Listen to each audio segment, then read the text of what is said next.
August 12, 1847, Magnolia Creek Plantation, deep in the Mississippi Delta. 2 infant boys were born to Colonel Richard Beaumont's wife on a sweltering summer night, one pale as moonlight, the other dark as river mud. Within 72 hours, 4 people would be dead. Within 2 weeks, 17 more would vanish without explanation. The county records from that month were sealed by order of the governor himself, and wouldn't be opened for another 93 years. What those documents revealed about superfecundation heteropaternal, a medical phenomenon where twins are born to different fathers, was nothing compared to what they concealed about the systematic murders, the conspiracy of silence, and the rebellion that nearly burned the entire Delta to ash. Before we continue with the story of Magnolia Creek and the night that changed everything, make sure you're subscribed to Liturgy of Fear, hit that notification bell, and comment below what state you're listening from, because what happened in Mississippi in 1847 might have connections to your own hometown's buried secrets. The events that unfolded that August didn't begin with a birth. They began 7 months earlier, in the cold mathematics of cruelty that defined every plantation in the antebellum South. Magnolia Creek Plantation stretched across 4,000 acres of some of the richest soil in Issaquena County. The Beaumont family had controlled that land since 1801, when Richard's grandfather purchased it from a French trading company for the price of $300 Spanish and a promise to the territorial governor. By 1847, the plantation supported 263 enslaved people, produced 18,000 bales of cotton annually, and maintained a reputation for what the local newspapers diplomatically called efficient management practices. Colonel Richard Beaumont had inherited the plantation at age 29 after his father suffered a fatal stroke while beating a field hand who'd missed quota by 15 pounds. Richard had served briefly in the Second Seminole War, earning his commission less through combat prowess than through his family's political connections to Senator Jefferson Davis. He stood 6 feet tall, broad-shouldered, with the kind of stern handsomeness that made women at church socials look away quickly. His hair, prematurely silver at 34, gave him an air of distinguished authority that he wielded like a weapon. But it was his eyes that people remembered most, pale grey, almost colourless, with a flatness that suggested something fundamental was missing behind them.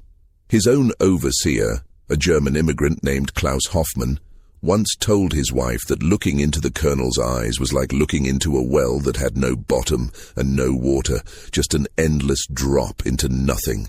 Colonel Beaumont had married Catherine Strafford in the spring of 1843. She came from old Charleston money, a family whose wealth derived from rice plantations and the domestic slave trade.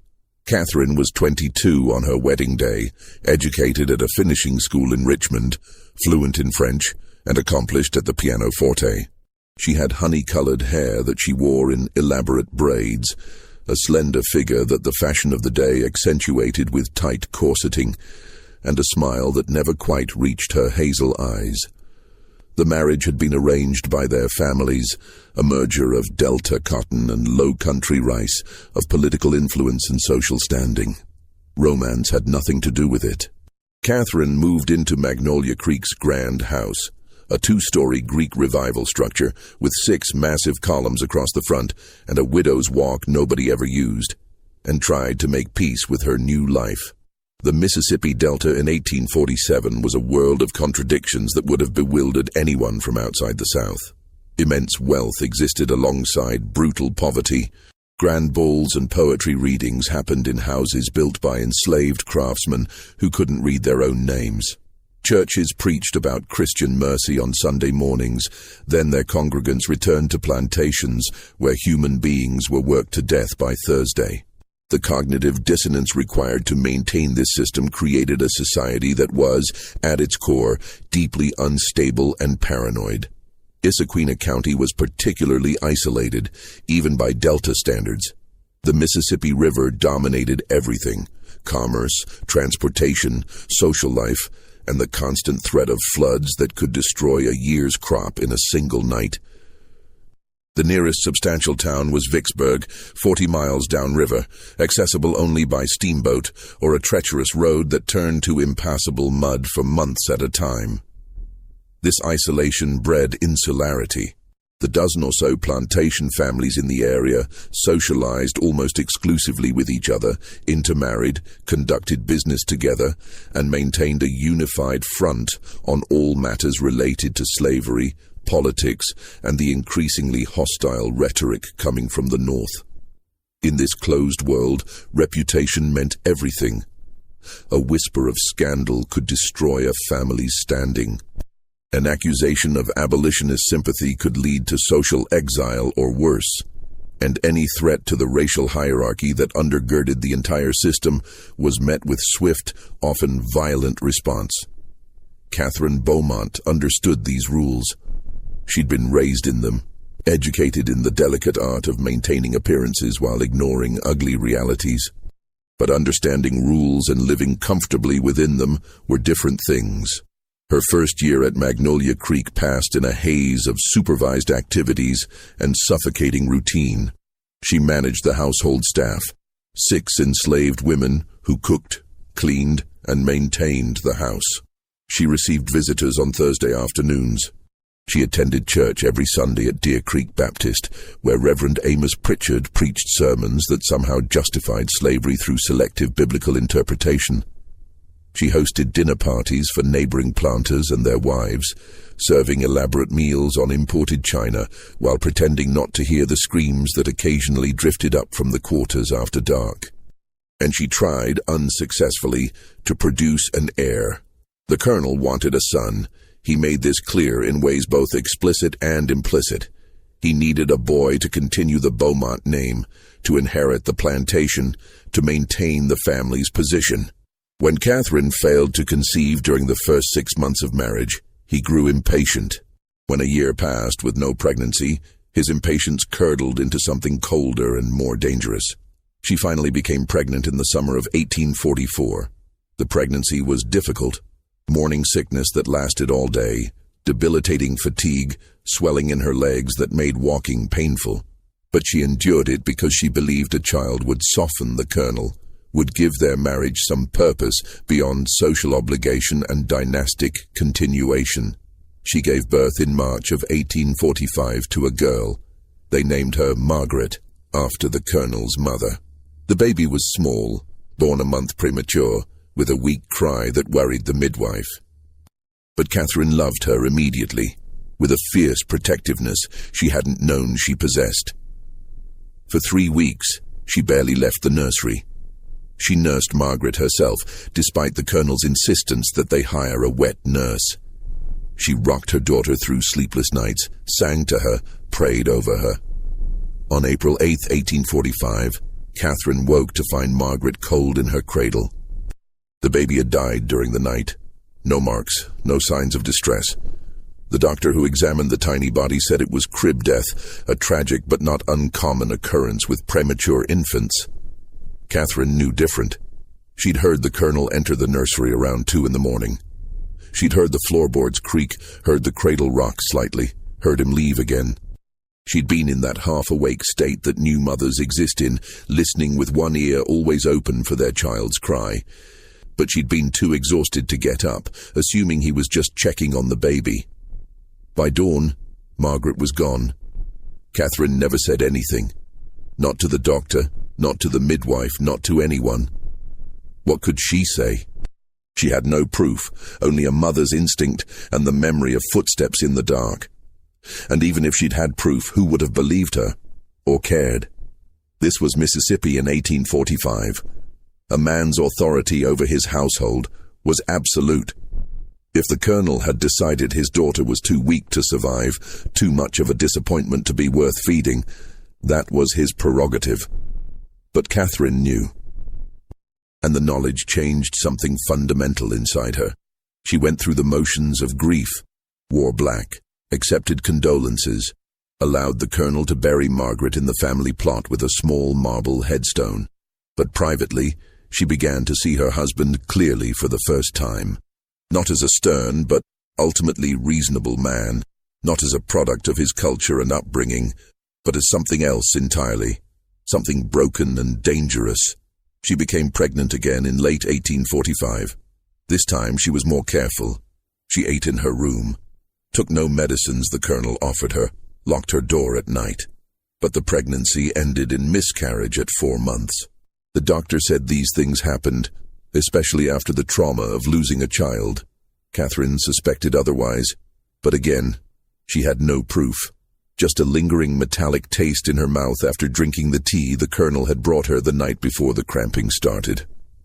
By the spring of 1847, their marriage existed only as a legal fact and social performance. They spoke when necessary.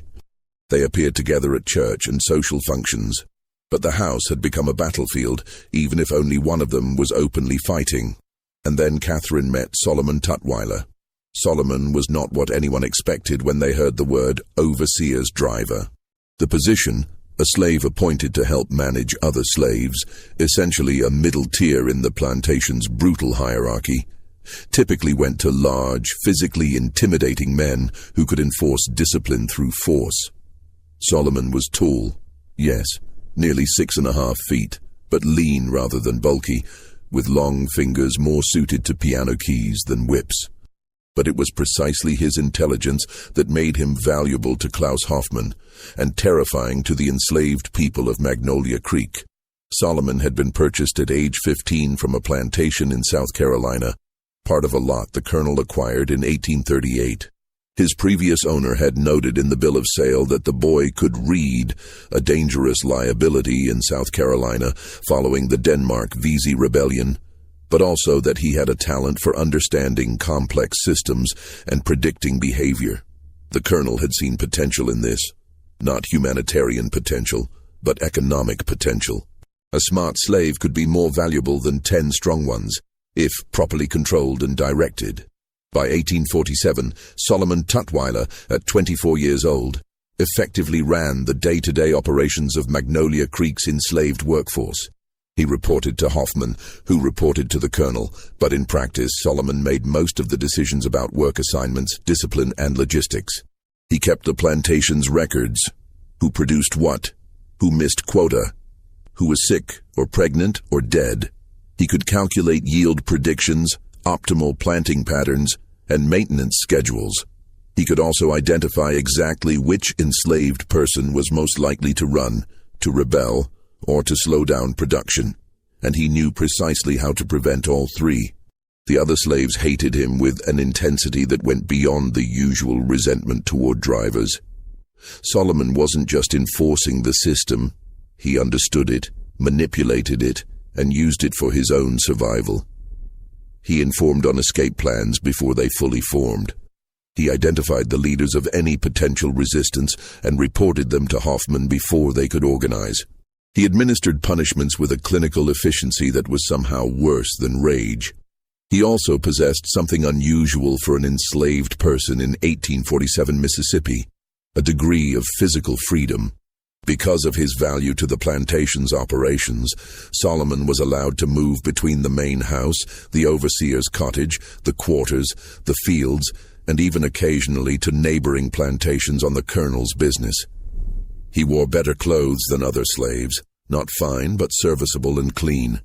He ate better food, had his own small room in the quarters, and was never whipped except once early on to establish the colonel's authority. This combination of intelligence, mobility, and perceived collaboration made Solomon the most dangerous person on Magnolia Creek Plantation, but not for the reasons anyone assumed. Catherine first became aware of Solomon in December of 1846, when she'd gone to the quarters to distribute Christmas presents, a paternalistic tradition she'd inherited from her mother-in-law. She'd brought cheap trinkets and extra food rations, playing her part in the elaborate theater of benevolent slavery. The enslaved people had lined up, thanked her with dead eyes, and accepted their gifts with practiced humility. But Solomon had looked at her differently, not with the submission she was used to, and not with the barely concealed hatred she sometimes glimpsed from others. He'd looked at her with recognition, as though he could see past the performance to the desperate, grieving woman underneath, as though he knew about Margaret, about the miscarriage, about the tea, It had lasted only a moment. Then he'd lowered his eyes, thanked her, and moved on. But that moment had cracked something open inside Catherine. She began to notice him after that. His quiet efficiency as he moved through the plantation. The way other slaves fell silent when he approached. The respect, or was it fear, in Hoffman's voice when he spoke to Solomon. The colonel's unusual reliance on this one man who, despite being property, seemed to hold genuine power. In January, she'd orchestrated their first private conversation. She'd requested that someone literate be sent to help her catalogue her late mother-in-law's library, a task that required reading titles and organizing books alphabetically. She knew Solomon was the only enslaved person at Magnolia Creek who could read. The colonel had approved the request without suspicion. He believed his wife was simply being practical. Solomon had arrived at the library on a cold Tuesday afternoon. For the first hour, they'd worked in silence. Catherine would hand him books. He would note the titles and authors in careful script, and they would place volumes in alphabetical order on the shelves. Then Catherine had asked, "Did you choose this life?" Solomon had stopped writing, carefully placed his pen down. When he'd finally looked up at her, his expression was unreadable. "Ma'am, I'm not sure I understand the question." Being the driver, the colonel's assistant, did you volunteer for that position or were you assigned to it? A long pause. When Solomon spoke again, his voice was very quiet, very precise. "I was assigned to it, ma'am. After they discovered I could read, the colonel decided I would be more useful in this capacity than in the fields. And you've been successful in this role." "I have kept myself alive, ma'am. I'm not certain that counts as success." The honesty in that statement, the first genuine thing anyone had said to Catherine in months, made her eyes sting with unexpected tears. She'd turned away quickly, pretending to search for a particular book. "Did you have children, ma'am?" Solomon had asked, still in that quiet voice. "Before I arrived here, I mean." "I've only been working at the main house since last year." The question should have been impertinent, crossing every line of racial and social etiquette, but something in his tone made it feel less like intrusion and more like solidarity. "A daughter," Catherine had whispered. "She died. I'm very sorry." And somehow she knew he genuinely was. They'd continued working in silence after that, but something had shifted. An understanding had been established, wordless but real. Over the following weeks, Catherine found reasons to require Solomon's assistance more frequently. The colonel, distracted by falling cotton prices and political tensions with Mexico, didn't notice or didn't care. Hoffman assumed it was typical plantation lady busywork, organizing closets, cataloging silver, sorting through correspondence. During these sessions, they talked. Carefully at first, then with increasing candor. Catherine learned that Solomon had been born in Charleston, that his mother had taught him to read in secret before she was sold away when he was 7, that he'd been on 5 different plantations before Magnolia Creek, that he'd survived by being smarter than his owners, by making himself indispensable, by understanding the system better than the people who created it. Solomon learned that Catherine was terrified of her husband, that she believed the colonel had murdered their daughter, that she was trapped in a life she hadn't chosen and couldn't escape. "Why don't you run?" Catherine had asked him once in March. "You're smart enough to make it north. You move freely. You could plan it properly." Solomon had smiled, but there was no humor in it. "Ma'am, smart slaves don't run. They know the statistics. For everyone who makes it to freedom, 99 are caught and tortured as examples. Running is what desperate people do. I prefer to survive." "So you've accepted this?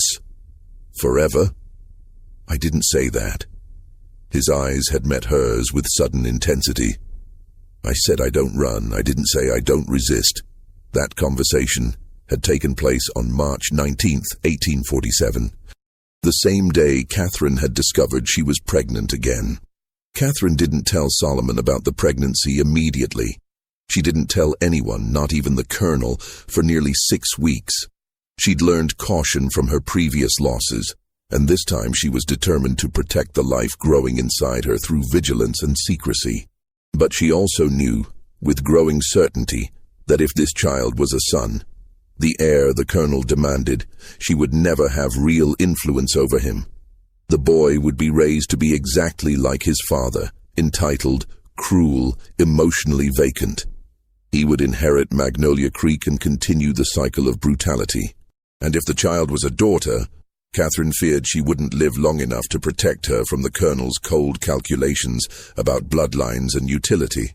This fear festered through April and into May, growing alongside the child in her womb. She played her role impeccably, the dutiful wife, the gracious hostess, the quiet presence at church. But inside, she was making calculations of her own. The idea, when it first formed, seemed impossible, insane. But it wouldn't leave her alone. She'd been reading medical texts from the colonel's library, trying to understand what had gone wrong with her previous pregnancies. That's when she'd encountered a reference to superfecundation, the rare phenomenon where a woman could conceive twins from two different fathers if she ovulated multiple eggs and had relations with two men within a short window of time. The medical text, written by a French physician in 1823, included only 3 documented cases, all in Europe. The phenomenon was considered so rare and so scandalous that it was barely discussed in polite medical circles. But the implications consumed Catherine's thoughts for days. If she conceived twins, one from the colonel and one from another man, there was a chance, a slim chance, that one child might be saved from her husband's influence. If one child was visibly not the colonel's, he might reject that child entirely, might send it away or allow Catherine to raise it separately. That child, at least, wouldn't grow up to become another Richard Beaumont. It was a desperate plan, built on statistical improbabilities and wild hope. But Catherine was desperate. On May 23rd, during one of their now frequent library sessions, Catherine asked Solomon a question that changed both their lives. "If I asked you to help me destroy something," she'd said, not looking at him, ostensibly focused on dusting a set of leather-bound volumes, "would you?" Solomon had gone very still. "That would depend on what you wanted destroyed, ma'am." "A legacy. A continuation of cruelty. You're talking in riddles."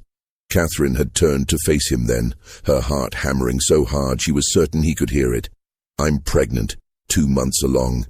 The baby is the colonel's." Solomon's face had remained carefully neutral. "Congratulations, ma'am." "I don't want congratulations, I want help." She'd explained it then, haltingly at first, then with growing urgency. The theory of superfecundation, the medical texts, her desperate plan to conceive a second child from a different father, to create uncertainty, to give herself leverage and agency in a world that offered her none. "You're asking me to—" Solomon hadn't finished the sentence. "I'm asking you to help me betray my husband in a way that might save at least one child from becoming like him." The silence that followed felt eternal.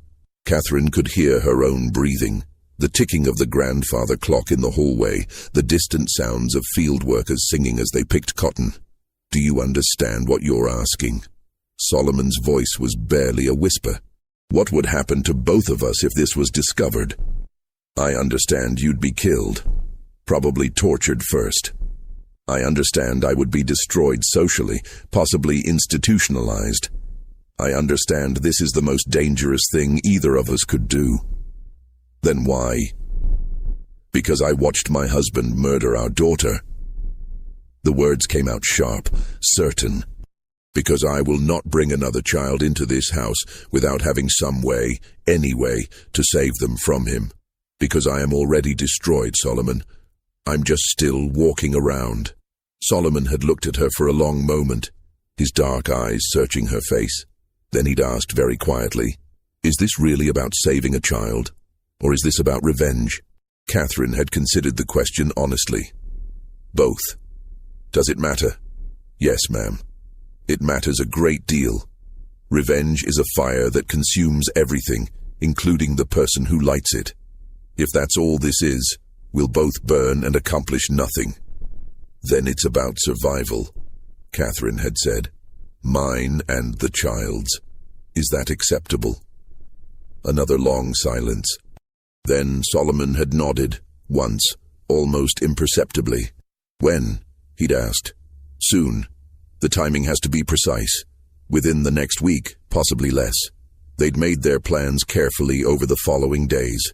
Catherine tracked her body's rhythms, calculated the optimal window. Solomon identified the safest time and location. A Wednesday afternoon when the colonel would be in Vicksburg meeting with his banker, when Hoffman would be supervising new field assignments, when the house staff would be occupied with laundry in the quarters behind the main house. On May 27, 1847, at approximately 2 in the afternoon, Catherine and Solomon met in the disused smokehouse at the edge of the plantation's main compound.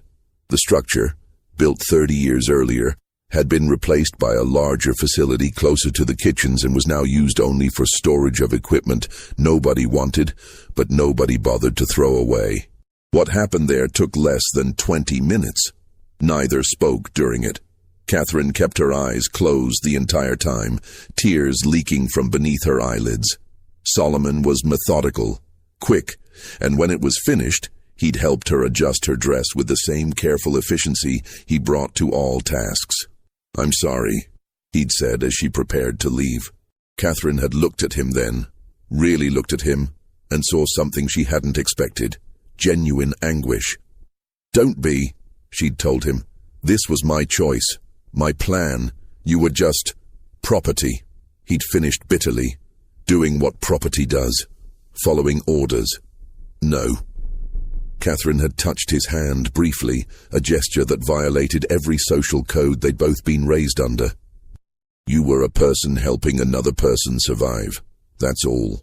She'd returned to the main house, bathed thoroughly, and resumed her normal routine as though nothing had happened.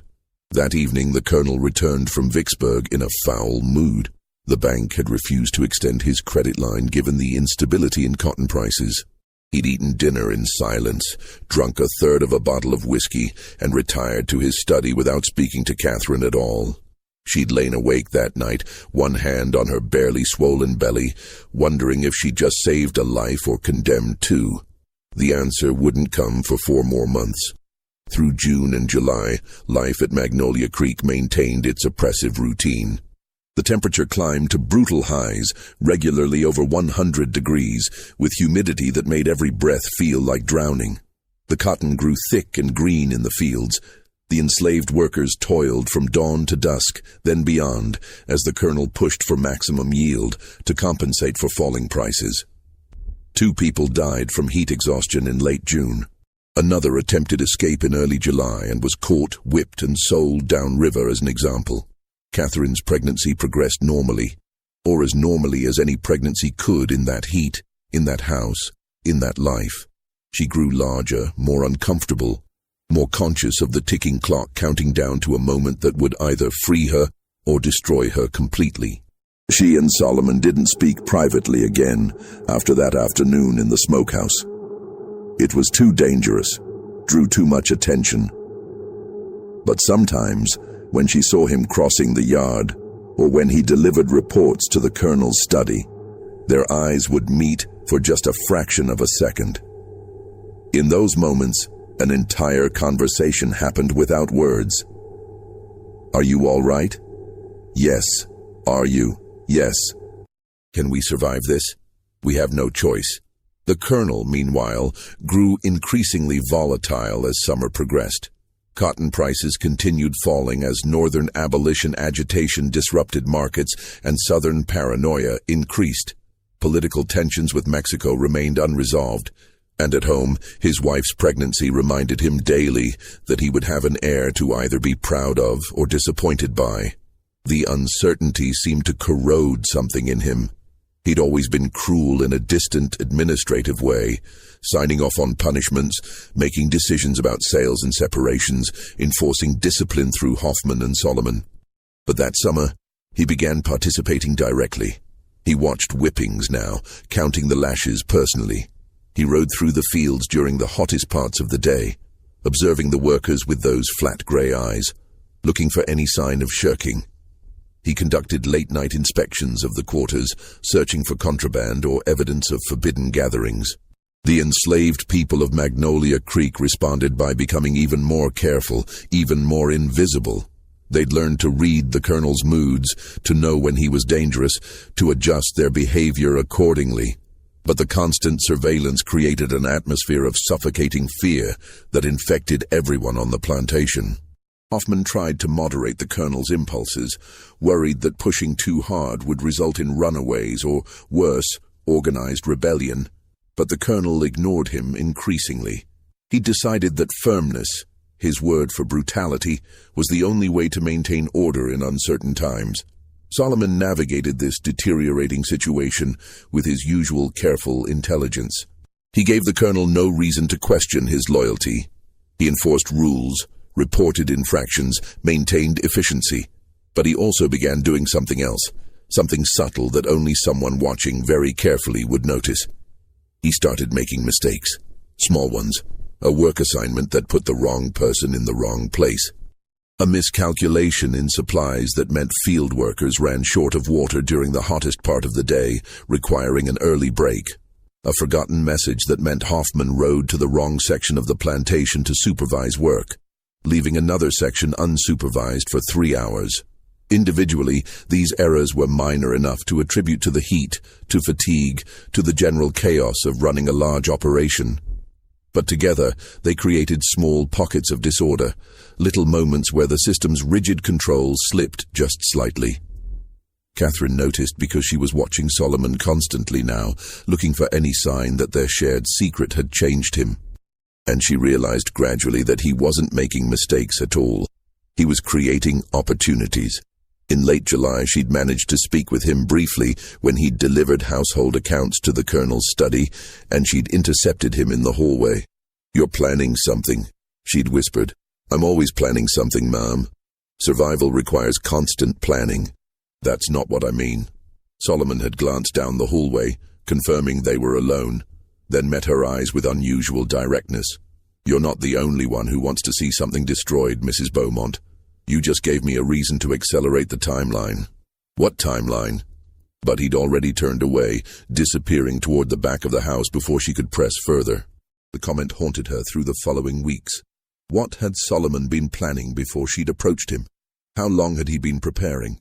And what did he mean by accelerated timeline? She got part of her answer in early August, just days before the twins would be born. Catherine had developed a habit, during the worst heat of afternoon, of sitting on the second-floor balcony that overlooked the quarters and the fields beyond. The Colonel didn't object.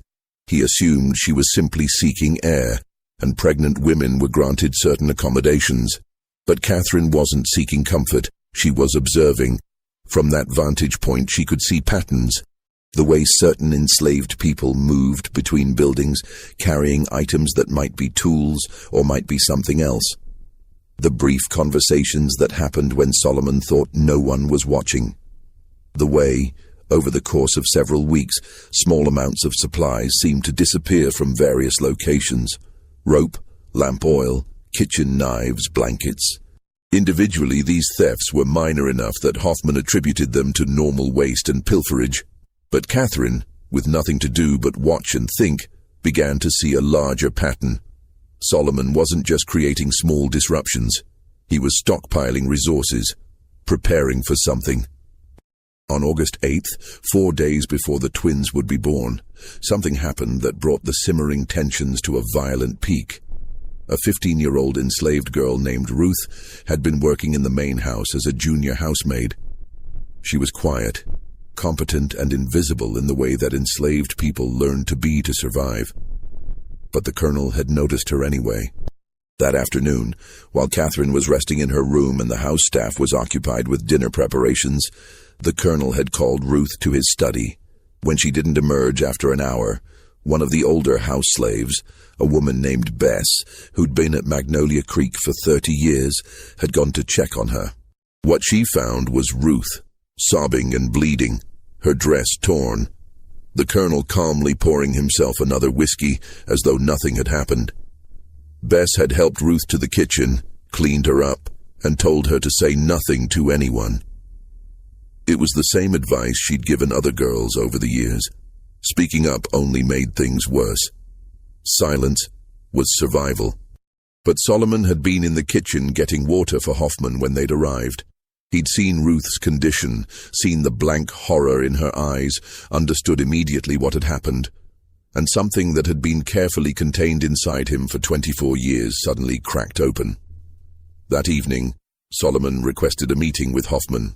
He reported, in his usual precise manner, that Ruth was injured and wouldn't be able to work for several days. He suggested she be given light duties until she recovered. He showed no emotion, offered no opinion, simply relayed information. But Hoffman, who'd worked with Solomon for 9 years, heard something different in his voice. A flatness that was even flatter than usual. An absence that suggested the presence of something being forcefully suppressed. "Are you all right?" Hoffman had asked, surprising both of them with the question. "Yes, sir. Just tired from the heat." "Solomon, if there's something—" "There's nothing, sir. Will that be all?" Hoffman had let him go, but he'd sat alone in his cottage afterward, deeply uneasy. He'd always known Solomon was dangerous in the way that very intelligent people trapped in impossible situations are dangerous. But he'd thought that danger was fully contained, fully controlled. For the first time, he wondered if he'd been wrong. Catherine learned about Ruth the next morning from Bess, who told her in the careful, coded language enslaved people used when discussing their owners' crimes. Catherine had felt something cold and final settle in her chest. This was who her husband was. This was what she was protecting her unborn children from. That evening, she'd written a letter to her brother in Charleston, something she'd never done before.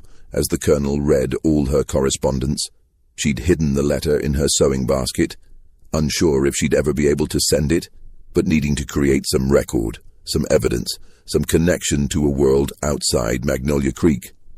The letter read, in part, "Dear Thomas, I am writing to inform you that if anything should happen to me during childbirth, you must know that it was not God's will or natural misfortune. I have reason to believe my husband is not a safe person. I cannot explain further in writing, but please know that if I die, it will not have been accidental. Please look after my children if there are any. Please do not let Richard raise them alone. Your loving sister, Catherine." She'd sealed the letter and hidden it between the pages of her Bible, a book she knew the colonel would never touch. 3 days later, on the night of August 11th, Catherine went into labor. The contractions started just after sunset, a familiar tightening across her belly that she'd felt twice before. Catherine was in the music room, pretending to read, when the first real pain seized her. She'd gasped, gripping the arm of her chair, and the book had fallen from her hands. Bess, who'd been dusting nearby, had immediately understood. "I'll fetch the midwife, ma'am, and tell the colonel." "No." Catherine's voice was sharp. "Not yet, not the colonel, just the midwife. Tell him I'm feeling poorly and retired early. Don't tell him about the labor until it's further along." Bess had looked at her strangely. Most women wanted their husbands informed immediately, but she'd nodded and hurried out. The midwife, an older enslaved woman named Dinah, who delivered half the babies born at Magnolia Creek over the past 2 decades, arrived within 20 minutes. She'd examined Catherine quickly, efficiently, then settled into a chair by the bed. "First baby usually takes a while," she'd said calmly. "But you've done this before, ma'am. Your body knows what to do." But Catherine had done this before, and both previous pregnancies had ended in death. She couldn't shake the feeling that this labor would be different, not just because of the superfecundation, but because of everything else. The violence simmering beneath Magnolia Creek's surface. The plans she'd set in motion, the secrets she'd buried that were about to be violently exhumed. The hours crept past, the contractions grew stronger, closer together. Catherine paced when she could, gripped the bedpost when she couldn't, tried to breathe through the waves of pain. Dinah remained calm, experienced, occasionally checking her progress. Around midnight, Bess finally informed the colonel. He'd been in his study, working through accounts, and he'd received the news with his typical flat affect. "How much longer?" he'd asked. "Hard to say, sir. Could be hours yet. First babies take their time." The colonel had nodded once, poured himself another whiskey, and returned to his paperwork. He didn't go upstairs to check on his wife. He didn't send encouragement or reassurance. He simply waited, as one might wait for a crop report or a business transaction to conclude. But while the main house focused on Catherine's labor, something else was happening in the quarters. Solomon had been making his rounds as usual, checking that everyone was in their assigned cabins for the night, that no fires burned that shouldn't, that order was maintained. But his route took him past every cabin, and at each one he'd paused for just a moment. To the casual observer, he was simply being thorough, but he was actually delivering a message, repeated in whispers at each door. "Tonight, be ready. When you hear the bell." There was no bell at Magnolia Creek. The plantation used a horn to signal work times, but everyone who received the message understood what Solomon meant anyway. The bell was a metaphor, a signal, a beginning. By 2 a.m, Catherine's labor had intensified to the point where she could no longer contain her screams. The sounds carried through the house, through the open windows across the yard. Women in the quarters who'd given birth themselves winced in sympathy. Men who'd heard those sounds before, accompanying births, deaths, whippings, tried not to listen. Hoffman, sleeping fitfully in his cottage, heard the screams and felt uneasy for reasons he couldn't articulate. Something felt wrong beyond the normal wrongness of a difficult birth. The air itself seemed charged, oppressive, like the minutes before a lightning strike. At 3:15 in the morning, Dinah checked Catherine's progress and announced that it was time to push. Catherine, exhausted and terrified and in more pain than she'd ever experienced, bore down with everything she had. The first baby came quickly after that. A boy, small but healthy, crying lustily as Dinah cleared his airways and wrapped him in clean linen. Catherine, sweating and trembling, reached for her son with desperate hands. "A boy, ma'am," Dinah said, smiling. "Strong lungs on this one. The colonel will be pleased." But before Catherine could hold him, another contraction seized her, stronger than any before. She cried out, confused. The baby was born. Why was she still in so much pain? Dinah's eyes widened. "Ma'am, there's another one. You're carrying twins." The next 10 minutes were a blur of pain and pressure and animal effort. Catherine pushed until she thought she might die from it, until the world narrowed to nothing but her body's overwhelming imperative to expel this second life. The second baby came at 3:47 in the morning. Another boy, slightly larger than the first, also crying, also apparently healthy.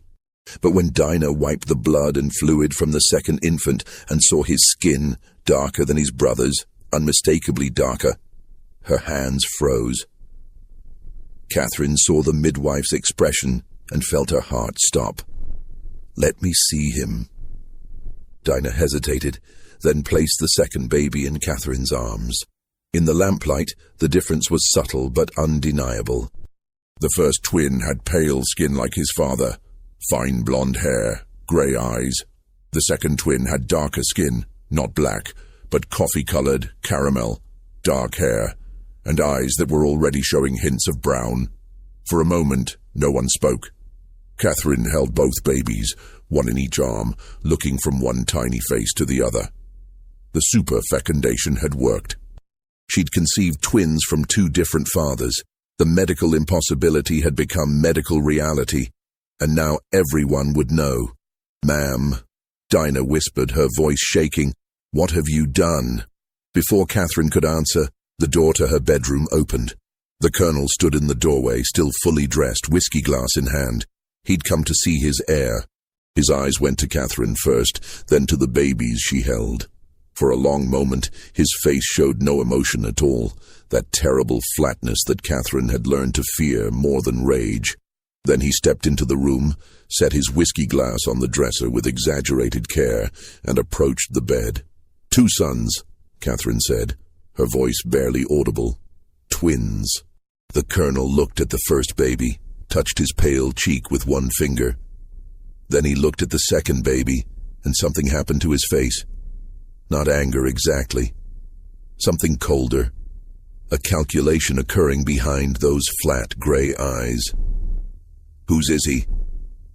The colonel's voice was very quiet. "Yours." "They're both—" "Don't." The word was sharp as a blade. "Don't insult me, Catherine. I may be many things, but I'm not blind." He leaned closer, examining the second twin with the same detachment he'd used to examine a suspicious cotton boll. "Whose is he?" Catherine's mind raced.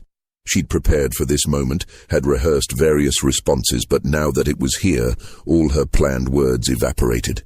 "There's a medical condition called superfecundation. I know what superfecundation is." The colonel straightened, picked up his whiskey glass, drained it. "I'm not an uneducated man, Catherine. I know it's possible in theory for twins to have different fathers, but it requires specific conditions. It requires you to have lain with two men within a very short time frame." He paused. "So I'll ask you again, whose is he?" The silence stretched. Downstairs, the grandfather clock chimed 4 times. "Solomon," Catherine finally whispered. "Solomon Tutwiler." She'd expected violence, a blow, screaming, immediate rage, but the colonel simply nodded, as though she'd confirmed something he'd already known. "Your driver," Dinah breathed, backing toward the door. "Lord have mercy, Mom, you laid with Solomon." "Get out," the colonel said without looking at the midwife. "Tell no one what you saw here. No one. Do you understand?" "Yes, sir." Dinah fled, leaving Catherine alone with her husband and the babies. The colonel walked to the window, looked out at the pre-dawn darkness. When he spoke again, his voice had that administrative quality Catherine recognized from business discussions. "Here's what's going to happen. You will stay in this room until I decide what to do with you. The babies will be taken to a wet nurse. No one beyond those already present tonight will see the second child. And Solomon," he paused, "Solomon will be dealt with appropriately." "Please," Catherine said, clutching both infants tighter, "please don't hurt him. This was my idea, my plan. He was just property following orders." The colonel turned from the window, and for the first time, Catherine saw genuine emotion in his eyes. Not anger, not hurt, something worse, satisfaction. "Yes, I imagine that's exactly how you rationalized it, how he rationalized it. But you see, Catherine, it doesn't matter whose idea it was. A slave who touches a white woman hangs. That's the law. That's civilization. That's order. Then hang me too. I'm equally guilty." The colonel actually smiled. "Oh, my dear, you're far more useful to me alive. Institutionalized, perhaps. Sent away to one of those asylums for women whose minds have been weakened by childbirth. That's what people will believe, of course, that the strain of bearing twins drove you to madness, to delusions about adultery. No one will believe you actually lay with a slave willingly. They'll assume you're simply insane." The calculated cruelty of it took Catherine's breath away. He was going to use her confession as proof of madness, would lock her away, would control the entire narrative. And Solomon would die for a crime that she'd initiated. "You can't," she whispered. "I can. I will. And Catherine." He moved closer to the bed, looked down at both babies with clinical interest. "I'll keep the white one. Raise him as my heir, as though nothing irregular occurred, but the other—" He reached out as if to touch the darker twin, then withdrew his hand. "The other is an abomination, a stain on my family's name. I'll have him taken to the quarters, sold downriver as soon as possible. He'll disappear into the cotton fields of some plantation where no one knows his origins, and he'll die there, forgotten." "No." Catherine pulled both babies against her chest. "You can't separate them. They're brothers. They're innocent." "They're a white child and a mulatto bastard," the colonel corrected. "And I'll do with both whatever serves my interests best. Now give them to me." He reached for the babies, and Catherine, exhausted, bleeding, traumatized but still a mother, did something she'd never done before. She fought back. She kicked at him, scratched at his hands, screamed for help loud enough to wake the entire house. The babies, jostled and frightened, began crying in earnest, their wails mixing with Catherine's screams and the colonel's shouted commands. Bess burst into the room, saw the struggle, froze in horror. Behind her, Hoffman appeared, drawn by the noise, his face pale in the lamplight. "Sir, what's happening?" "Hold her down," the colonel ordered. "Take the babies, now." But before anyone could move, a sound cut through the chaos, a sound that didn't belong in this moment, in this house, in this world. The deep, resonant toll of a bell. Everyone froze. Magnolia Creek didn't have a bell. The plantation had never had a bell. The toll came again, then again. Steady, rhythmic, impossible. Hoffman moved to the window, looked out toward the quarters, and what he saw drained all color from his face. "Sir," he whispered. "Sir, you need to see this." The colonel, still holding one of Catherine's wrists, turned toward the window. What he saw there made him release his wife and move toward the glass, his expression transforming from controlled fury to something approaching shock. The quarters were on fire. Not one cabin, not an accident. Every single structure in the slave quarters was burning simultaneously, flames climbing into the pre-dawn sky, smoke billowing in great black columns. And in front of the fires, silhouetted against the orange glow, dozens of figures stood in absolute silence, watching the main house. "Dear God," Hoffman breathed. "They're just standing there. They're not running, they're not panicking, they're just watching." The bell tolled again, and now they could see its source. Someone had mounted the plantation's large iron cookpot on a wooden frame and was striking it with a metal bar, creating deep, resonant tones that carried across the entire plantation. "It's a signal," the colonel said, his voice flat again. "They've organized. This is rebellion." As if to confirm his words, the silent watchers began to move. Not toward the main house, not in a panicked mob, but in organized groups, spreading out across the plantation with clear purpose. Some headed toward the equipment barns, others toward the cotton stores. Still others began advancing toward the main house itself. "We need to barricade the doors," Hoffman said, backing away from the window. "Get the weapons. Sir, we need to—" "Where's Solomon?" The colonel's question cut through Hoffman's panic. "Where is Solomon Tutwiler?" As if in answer, a figure emerged from the smoke and flames, walking slowly up the path from the quarters toward the main house. Even from a distance, even through the haze, they recognized him. Solomon, tall and unhurried, carrying something in his hands. The colonel watched him approach with that calculating expression. He planned this. All of it, the fire, the organization. This is what he's been preparing for. "We need to leave," Hoffman insisted. "Sir, we can't defend against this many." "No." The colonel's voice was ice. "We're not leaving. This is my property, my land, my slaves, and I will not be driven from it by—" His words were cut off by the sound of breaking glass downstairs. Voices, footsteps. The rebellion had reached the house. Catherine, still in bed, still holding both babies, felt a strange calm settle over her. This was it, the moment everything converged. Her betrayal, Solomon's long-laid plans, the colonel's cruelty, the system's violence, all of it reaching critical mass simultaneously. Just when we thought we'd seen it all, the horror in Magnolia Creek intensifies. If this story is giving you chills, share this video with a friend who loves dark mysteries. Hit that like button to support our content, and don't forget to subscribe to never miss stories like this. Let's discover together what happens next. The colonel grabbed Hoffman's arm. "Get downstairs, protect the weapons cabinet. I'll be right behind you." After Hoffman left, the colonel turned back to Catherine. Their eyes met across the room, and in that moment they both understood that everything they'd built, the marriage, the plantation, the carefully maintained facades, was collapsing. "This is your fault," he said quietly. "Your betrayal started this." "No," Catherine replied, surprised by the steadiness in her own voice. "Your cruelty started this, years ago. With Margaret, with Ruth, with every person you've brutalized. I just gave Solomon a reason to act on a plan he'd been making for years. You created this. I just accelerated it." The colonel stared at her for a long moment, then turned and walked out, closing the door behind him. Catherine heard him lock it from the outside, trapping her in the bedroom with her newborn sons. She was still sitting there, both babies in her arms, when she heard the first gunshot from downstairs.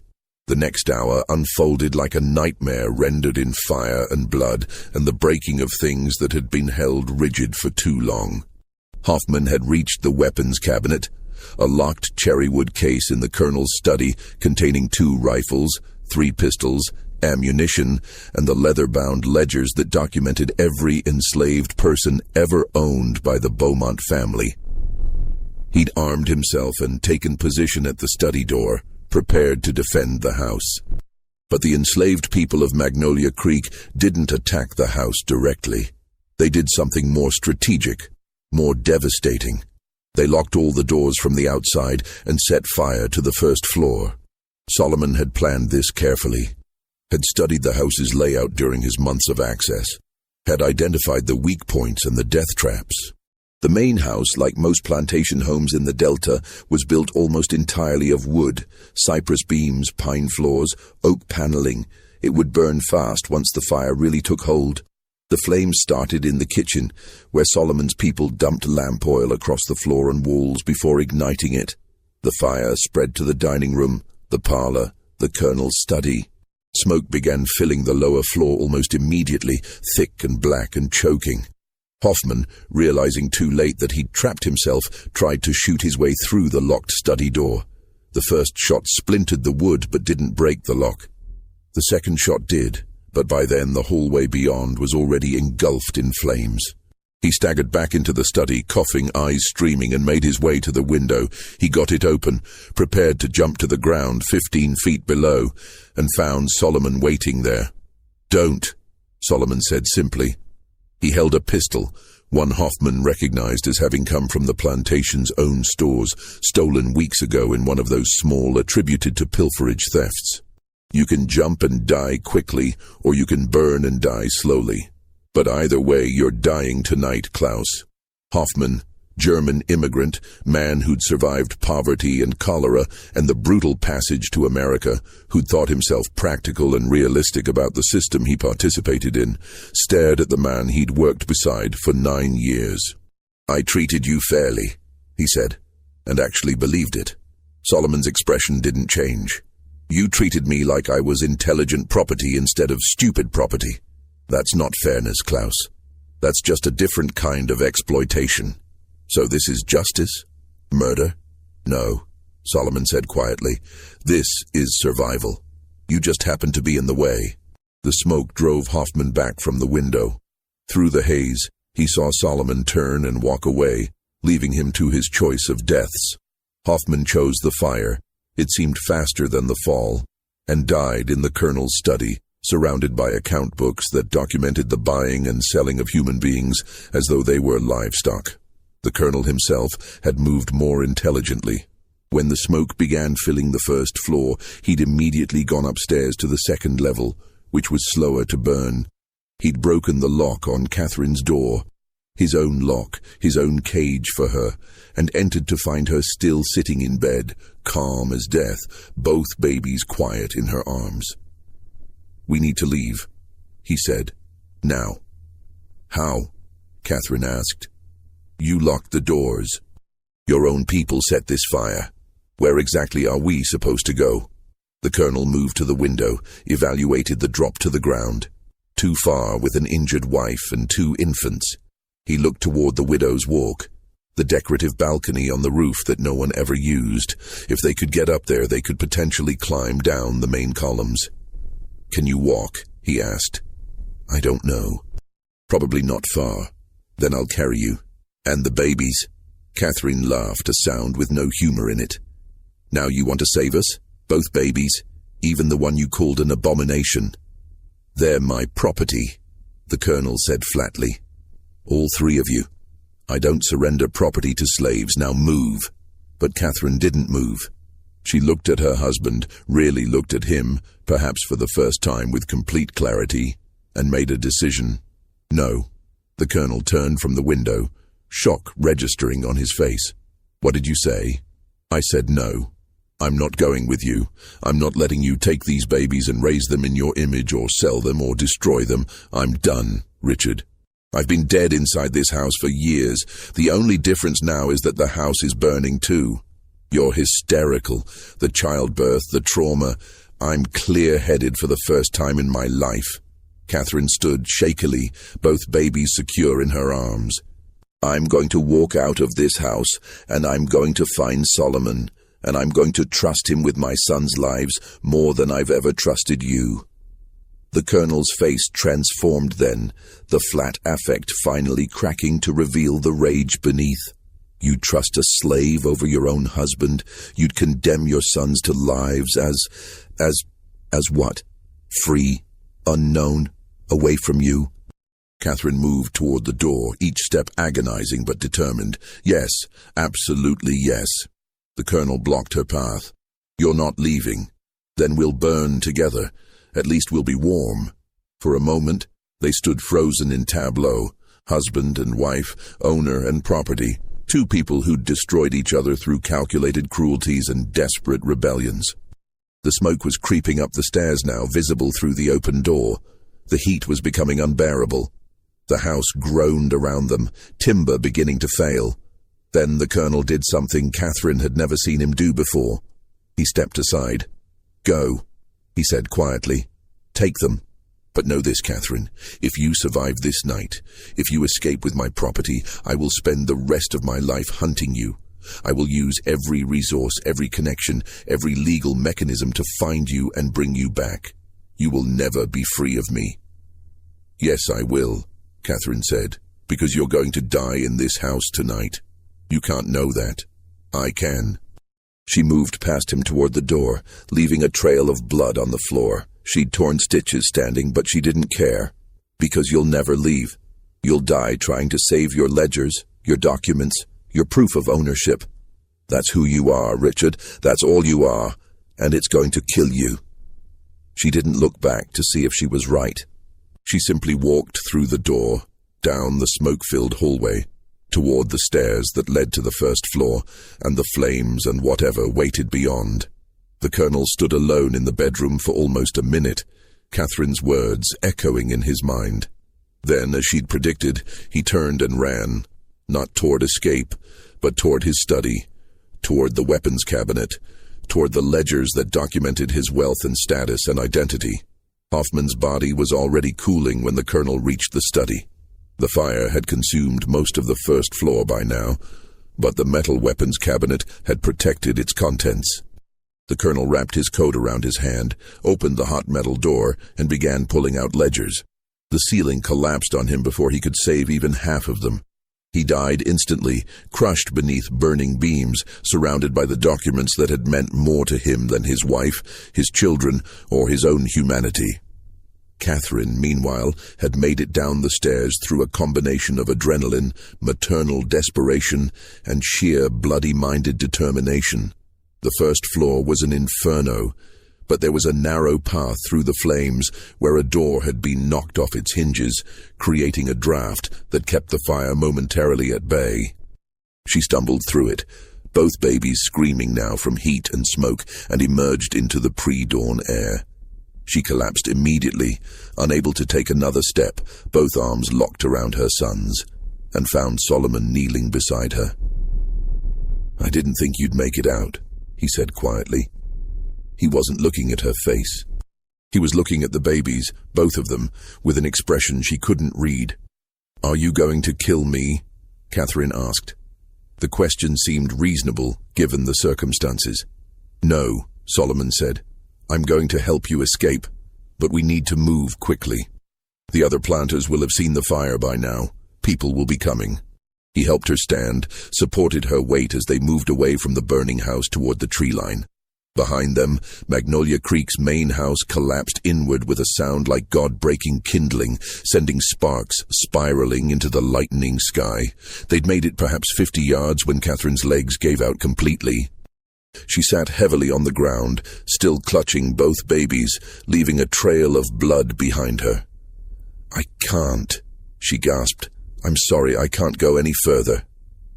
Solomon looked back toward the plantation, calculating. Then he made a decision. "Give me one," he said. "What?"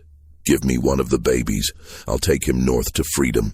You take the other, go to your family in Charleston. If we split up, if we separate the twins, there's a better chance that at least one survives.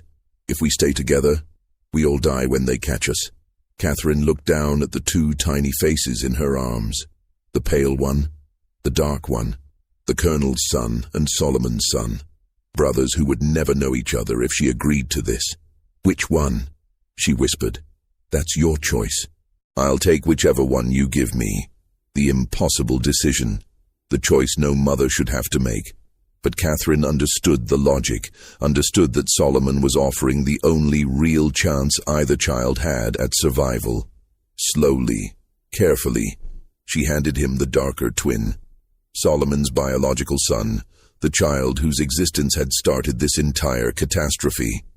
"His name is Thomas," she said. "After my brother. Promise me you'll remember that. Promise me he'll know he was named for someone." "I promise." Solomon took the baby with surprising gentleness, cradled him against his chest. "What about the other one?" Catherine looked down at the pale baby in her arms, the Colonel's heir, the child who was supposed to continue the Beaumont legacy. "James," she said. "I'll call him James." Solomon nodded once, then turned and melted into the forest without another word. Catherine never saw him again. She sat there for another minute, alone with James, listening to the sounds of Magnolia Creek destroying itself. The fire, the screams, the chaos. Then she forced herself to stand one more time and began walking south, toward the river, toward Charleston, toward some impossible future. She made it approximately 2 miles before a search party from the neighboring plantation found her. By then she'd passed out from blood loss, but James was still alive, still crying, still demanding his mother's attention with the insistent voice of all newborns. The official story, as recorded in county documents and newspaper accounts from August 1847, went like this. Magnolia Creek Plantation experienced a catastrophic fire of suspicious origin on the night of August 11th. Colonel Richard Beaumont perished attempting to save valuable documents from the flames. His wife, Catherine Beaumont, survived along with one infant son, James Beaumont, born that same evening. Approximately 263 enslaved people took advantage of the chaos to attempt escape. Most were recaptured within the week and sold downriver to plantations in Louisiana and Texas.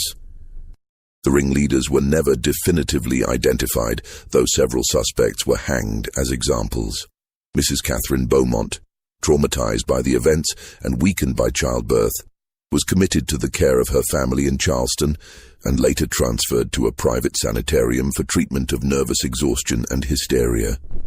That was the official story. But like most official stories in the antebellum South, it was built on convenient lies and strategic omissions. The truth was messier, darker, and far more complicated. Catherine did return to Charleston, but not as a broken woman requiring institutionalization. Her brother Thomas, upon reading the letter she'd hidden in her Bible, a letter miraculously recovered from the ruins by a house slave who'd saved it deliberately, understood exactly what had happened at Magnolia Creek. He used his family's connections to ensure that Catherine was placed in a sanitarium that was actually a discreet boarding house for women escaping impossible situations. She lived there quietly under an assumed name for 2 years, raising James away from public scrutiny. The baby thrived. He grew into a healthy, intelligent child who knew nothing of his father's cruelty or his mother's desperate choices. Catherine told him when he was old enough to ask that his father had died heroically trying to save others from a fire. It was close enough to a truth to salve her conscience. In 1849, Catherine remarried, a modest merchant from Savannah who asked few questions about her past and treated James as his own son. They had 3 more children together, and Catherine lived to see them all reach adulthood. She never spoke publicly about Magnolia Creek, and the few times someone recognized her name and asked about the tragedy, she would smile politely and say it was all so long ago and so painful that she preferred not to dwell on it. But privately, in journals she kept hidden until her death in 1891, Catherine wrote extensively about that night. About Solomon. About the choice she'd made to separate her sons. About the guilt that haunted her every day. Not for betraying the colonel, but for not being brave enough to keep both babies, to somehow save them both. She wrote, "I tell myself I did the only thing possible. That splitting them up gave each boy a chance at life they wouldn't have had together. But I dream of Thomas, the son I gave away, and wonder who he became. Whether Solomon kept his promise, whether my baby lived to see freedom or died in some cotton field, nameless and forgotten. James will inherit money and status. But Thomas, if he survived, inherited something potentially more valuable. The possibility of actual freedom. I hope it was worth it. I hope I didn't simply condemn him to a different kind of death." As for Solomon and Thomas, their story becomes harder to trace. In the chaos of the Magnolia Creek fire, approximately 47 enslaved people successfully escaped and were never recaptured. This was an unusually high number, suggesting that Solomon's planning and organization had been far more extensive than anyone realized. There are fragmentary records, carefully vague, deliberately incomplete, that suggest a tall black man traveling with an infant made it to Cincinnati, Ohio, by late 1847.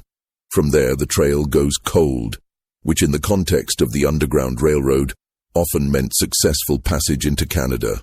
In 1852, a man named Solomon Turner, note the slight name change, appeared in the records of Chatham, Ontario, a settlement known for accepting fugitive slaves. He worked as a carpenter, was described as literate and intelligent, and lived alone except for a young boy he claimed was his son.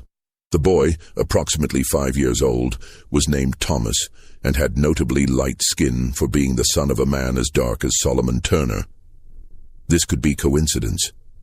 Chatham was full of fugitive slaves rebuilding their lives under new names, many with complex family situations resulting from the fractures of slavery.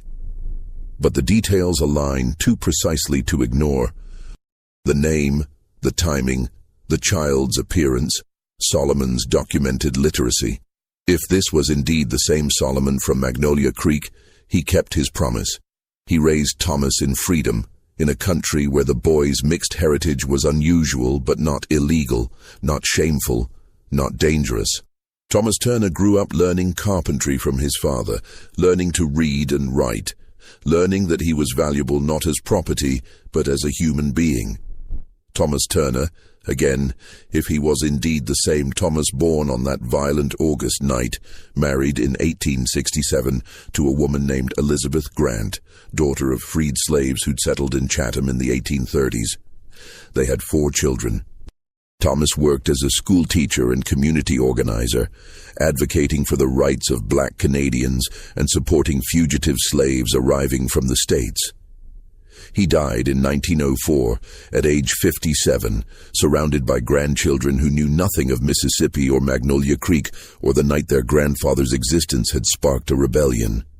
His obituary in the Chatham Planet described him as a pillar of the community, a devoted educator, and a man who lived with quiet dignity and purpose. There was no mention of his origins, no reference to the circumstances of his birth. Just the simple facts of a life lived in freedom. Meanwhile, back in Mississippi, the Magnolia Creek fire became a cautionary tale whispered between planters over whiskey and cards. The story mutated in the telling, becoming less about human decisions and more about the inherent danger of slaves, the constant threat of rebellion, the necessity of harsh discipline to maintain order. The fact that the rebellion had been sparked by a white woman's choice to sleep with an enslaved man was largely erased from the narrative. Too shameful, too threatening to the racial hierarchy that undergirded everything. The land that had been Magnolia Creek Plantation sat empty for 3 years before being purchased by a speculator from Natchez. He cleared the ruins, rebuilt more modestly, and operated it as a cotton farm with a much smaller enslaved workforce. But the plantation never regained its former prominence, and locals claimed the land was unlucky. Crops failed regularly. Buildings suffered inexplicable damage. Workers reported feeling uneasy in the fields where the old quarters had stood. The property changed hands 7 times between 1850 and 1900, each owner staying only a few years before selling at a loss. The pattern suggested less supernatural curse and more practical reality. The land's reputation made it difficult to hire overseers or purchase slaves willing to work there. Memory, even half-true memory, has power. During the Civil War, Union forces burned what remained of the main house during their Vicksburg campaign, and after that, the Magnolia Creek property was subdivided and sold off in pieces. By the early 20th century, nothing remained to mark where the plantation had stood, except some foundation stones and a handful of grave markers in what had been the family cemetery. One of those markers read, Margaret Beaumont, March 8th, April 8th, 1845. Gone too soon. The Colonel's first daughter, whose death had been the beginning of everything that followed. Catherine had made sure before she left Mississippi that Margaret's grave was properly marked.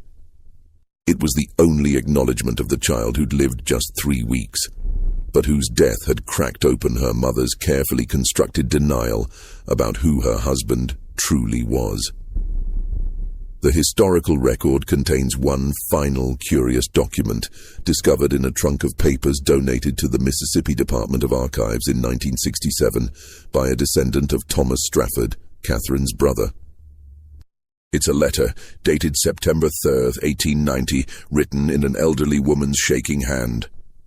The letter is unsigned, but the handwriting matches Catherine's journals. It's addressed simply, "To Thomas, if you still live." The letter reads, I am an old woman now, with death approaching more quickly than I'd like. My son James is 53 years old, a successful attorney in Atlanta, a father himself to children who never knew their grandfather's cruelty. I have lived a good life, much longer than I deserved given my choices and their consequences. But I write this not to confess or seek absolution. I write because I want someone to know the truth about the night you were born.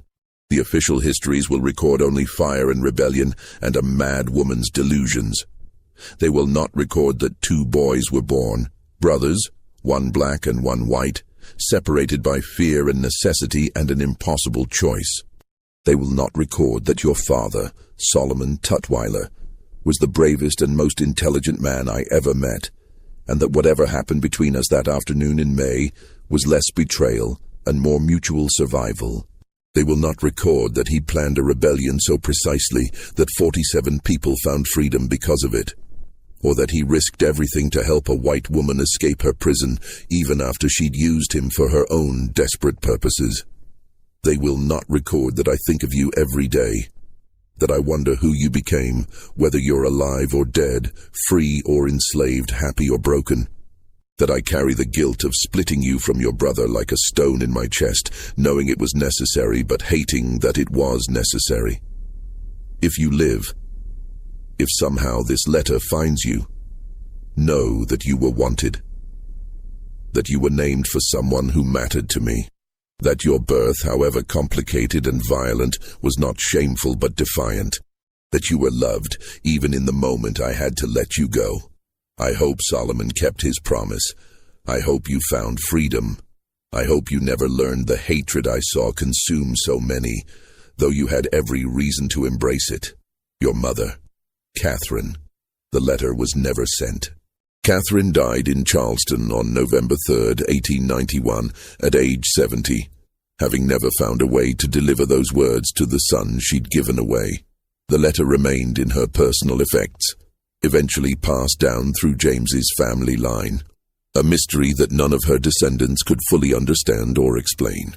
The official records of Issaquena County contain only the barest facts about Magnolia Creek, the fire, the deaths, The property transfers. They don't mention twins. They don't mention Solomon Tutwiler by name. He appears only as ringleader, identity unknown, presumed escaped. They certainly don't mention Catherine's choice, or the medical phenomenon that made it all possible, or the 15-year-old girl whose assault had been the final spark. But absence of documentation doesn't mean absence of truth. It just means that some truths were too dangerous to record, too shameful to acknowledge, too threatening to the social order that men like Colonel Beaumont had built their entire world upon. In the years following the Magnolia Creek fire, similar incidents increased across the Deep South. Small rebellions, mysterious fires, unexplained disappearances of enslaved people in larger numbers than usual. The system that relied on absolute control was discovering that absolute control was impossible to maintain indefinitely. Every crack created opportunities, and desperate people became very good at finding opportunities. The Civil War would come 14 years after that August night, and with it, the legal end of the institution that had created the conditions for tragedies like Magnolia Creek. But the war wouldn't erase what had happened, wouldn't undo the separations, wouldn't heal the wounds that ran so deep they'd marked entire generations. James Beaumont grew up believing his father had been a stern but honorable man who died trying to save others. He became an attorney as his mother had hoped, and used his position to quietly help freed slaves navigate the legal system during Reconstruction. He never knew he had a twin brother. Never knew his mother had made an impossible choice in fire and blood. Never knew that his very existence was tied to an act of desperate rebellion that had cost dozens of lives. He died in 1902, successful and respected, surrounded by children and grandchildren who carried the Beaumont name into the 20th century, completely ignorant of the violence and tragedy that had marked their origins. As for Thomas and Solomon, their trail goes cold after Mississippi. Whether they made it north, whether they found the freedom Solomon had been planning for, whether Thomas grew up knowing his true story, or lived his entire life believing a gentler lie, these questions have no definitive answers. The absence of records could mean death, or it could mean successful escape into a life where documentation was deliberately avoided, where the past was intentionally obscured, where survival meant becoming invisible to the very systems that had once claimed ownership. Perhaps that's the most fitting end for their story. Uncertainty. The same uncertainty that Catherine lived with every day for 44 years. The same uncertainty that haunted her enough to write that letter in her final year, knowing she'd never send it, needing to write it anyway. What is certain is this. On August 12, 1847, in a small corner of Mississippi, the systems of power and control that seemed absolute proved to be fragile. A woman made a choice that destroyed her marriage and her social position, but possibly saved her children.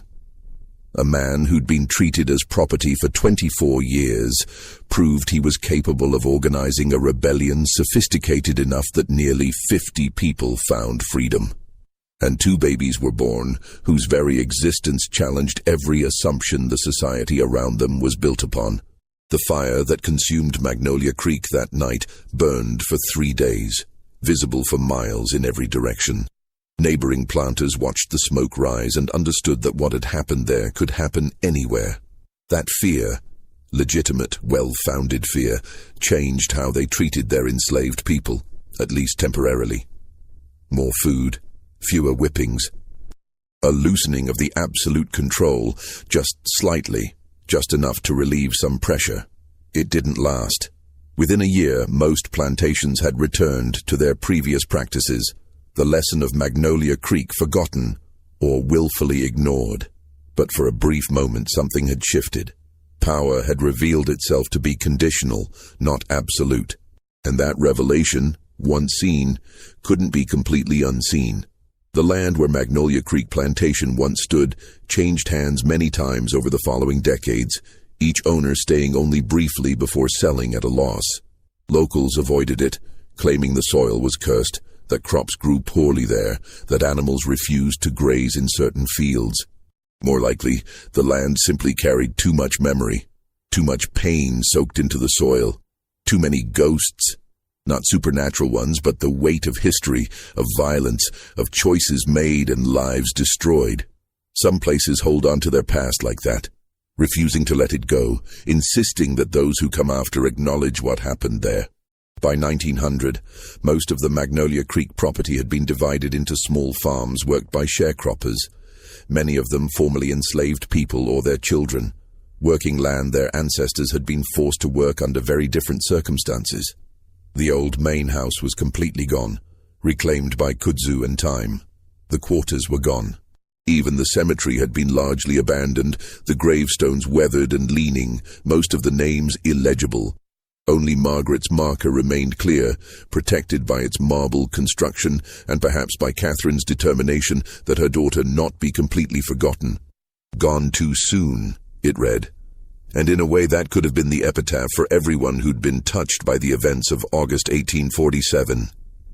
Everyone had been taken too soon, in one way or another, by death, by separation, by choices they shouldn't have had to make.